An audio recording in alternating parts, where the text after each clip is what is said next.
Pse njerëzit të duan por nuk të zgjedhin? Ndoshta një nga gjërat më të dhimbshme që mund të përjetojë një njeri është kjo, të ndjesh që dikush ka emocione për ty por prap nuk të zgjedh. Të ndjesh dashuri, afërsi, kimi, lidhje, por në fund ai person përsëri largohet, përsëri hesht, përsëri nuk qëndron.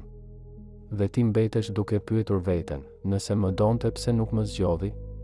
Dhe ndoshta kjo është një nga pyetjet më të vështira në marrëdhëniet moderne. Sepse njerëzit shpesh mendojnë se dashuria duhet të mjaftojë. Por realiteti është më kompleks.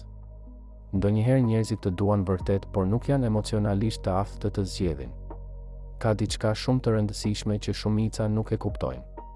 Dashuria dhe aftësia për të ndërtuar një lidhje të shëndetshme nuk janë gjithmonë e njëjta gjë. Një person mund të ndjej shumë për ty dhe prap të mos jetë gati emocionalisht. Mund të dojë por të ketë frikë nga afërsia. Mund të ndjej por të mos di si të qëndrojë. Psikologjia moderne e lidh këtë me emotional unavailability. Kur një person ndjen emocione por nuk ka stabilitetin emocional për të ndërtuar diçka reale. Dhe kjo ndodh shumë më shpesh se sa njerëzit mendojnë. Ka njerëz që bien në dashuri me ndjenjen që u jep dikush, me qetësinë, me energjinë, me mënyrën si ndihen pranë atij personi. Por sapo lidhja fillon të bëhet reale, fillojnë të tremben. Sepse tani nuk është më vetëm emocion. Tani kërkon përgjegjësi emocionale. Prani, vendim, qëndrim. Dhe jo të gjithë janë gati për këtë. Ka njerëz që duan dashuri por kanë frikë nga gjithçka që dashuria kërkon realisht. Frikë nga vulnerabiliteti, nga humbja e lirisë, nga zhgënjimi, nga mundësia për t'u lënduar. Prandaj largohen edhe kur ndjejnë shumë. Carl Jung besonte se njerëzit shpesh luftojnë mes dëshirës, për afërsi dhe frikës nga ekspozimi emocional. Dhe ndoshta kjo është arsyeja pse disa njerëz të duan por nuk të zgjedhin. Sepse një pjesë e tyre do lidhjen, ndërsa pjesa tjetër ka frikë prej saj. Ka edhe njerëz që nuk dinë të zgjedhin qetësinë. Janë mësuar me kaos emocional, me paqartësi, me marrëdhënie toksike, me ulje ngritje. Prandaj kur takojnë dikë që i trajton mirë nuk dinë si ta përballojnë. Sepse qetësia u duket e huaj. Dhe kjo është shumë tragjike. Sepse ndonjëherë njerëzit largohen jo nga mungesa e dashurisë, por nga mungesa e pjekurisë emocionale. Ka diçka shumë moderne tek kjo. Sot njerëzit kanë shumë opsione, shumë shpërqendrime, shumë frikë nga po humbas diçka tjetër. Dhe kjo ka krijuar njerëz që ndjejnë por hezitojnë të zgjedhin. Sepse zgjedhja kërkon sakrificë, kërkon siguri, kërkon vendim. Ndërsa shumë njerëz modern janë mësuar të jetojnë në paqartësi emocionale. Prandaj ndonjëherë dikush të mban afër por kur plotësisht. Të jep shpresë por jo stabilitet. Të jep ndjenja por jo siguri. Dhe kjo lodh shumë. Sepse konfuzioni emocional është më i rëndë se sa një refuzim i qartë. Marcus Aurelius shkruante, njeriu që nuk di çfarë kërkon humbet edhe atë që kishte. Dhe ndoshta kjo ndodh në shumë marrëdhënie moderne. Njerëzit nuk janë të qartë as me veten. Prandaj nuk arrin të jenë të qartë as me dikë tjetër. Ka edhe ego brenda gjithë kësaj. Disa njerëz duan të ndihen të dashur, por jo domosdoshmërisht të lidhen plotësisht. Kanë nevojë për vëmendje, për validim emocional, për ndjesinë që dikush i do, por sapo lidhja kërkon thellësi reale largohen. Sepse dashuria është e bukur derisa nuk të detyron të përballesh me veten. Dhe lidhjet reale e bëjnë pikërisht këtë. Të detyrojnë të shohësh frikërat e tua, pasiguritë, plagët, dobësitë. Prandaj disa njerëz ikin. Jo sepse nuk ndjejnë, por sepse nuk janë gati të përballen me atë që ndjejnë. Ka njerëz që të duan por zgjedhin dikë tjetër më të lehtë emocionalisht. Dikë që nuk i sfidon aq shumë. Dikë që nuk i bën të ndihen aq vulnerabël. Dhe kjo nuk do të thotë që ti nuk kishe vlerë. Ndonjëherë do të thotë që lidhja ishte shumë reale për ta. Shumë e thellë. Shumë e frikshme.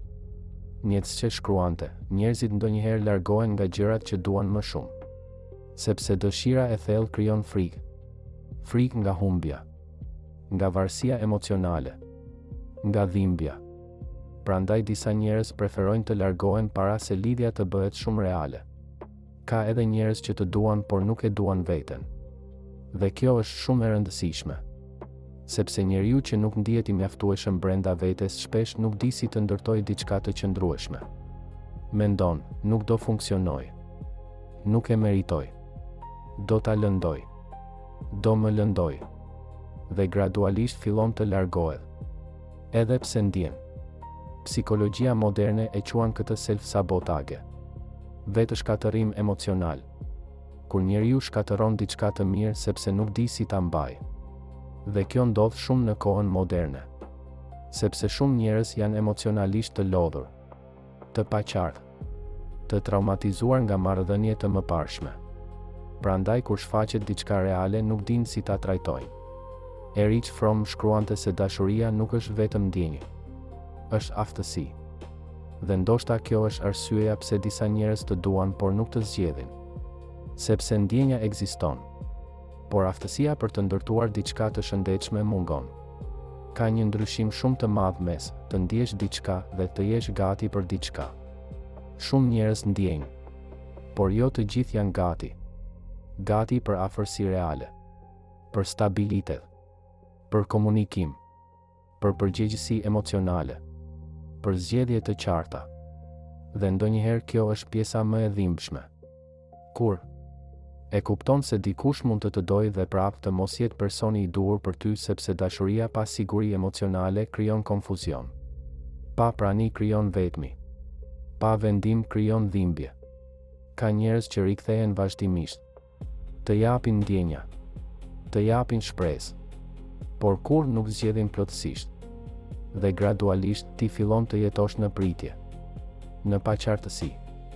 Në analizim të vazhdueshëm. Dhe kjo të lodh shpirtërisht. Sepse zemra njerëzore ka nevojë për qartësi. Jo vetëm për emocione. Marcus Aurelius besonte se paqja vjen nga qartësia e mendjes dhe stabiliteti i shpirtit. Dhe ndoshta kjo vlen edhe në dashuri. Sepse dashuria e pjekur nuk të lë vazhdimisht duke pyetur, a më do vërtet? Ajo zgjedh, qëndron, komunikon, krijon siguri. Dhe ndoshta kjo është forma më e rrallë e dashurisë sot. Jo thjesht të ndjesh, por të zgjedhësh dikë qartë. Çdo ditë. Edhe kur emocionet bëhen të vështira. Edhe kur frika shfaqet. Edhe kur lidhja kërkon punë reale. Sepse në fund dashuria nuk matet vetëm nga intensiteti i ndjenjave. Matet nga aftësia për të qëndruar, për të zgjedhur, për të mos ikur kur gjithçka bëhet reale. Dhe ndoshta kjo është arsyeja pse disa njerëz të duan por nuk të zgjedhin. Jo sepse ti nuk vleje, por sepse ata ende nuk dinin si të zgjidhnin diçka reale pa u frikësuar prej saj. Abonohu në kanal për më shumë video rreth psikologjisë, emocioneve, marrëdhënieve dhe anës së heshtur të natyrës njerëzore. Ndoshta disa biseda dëgjohen më mirë natën.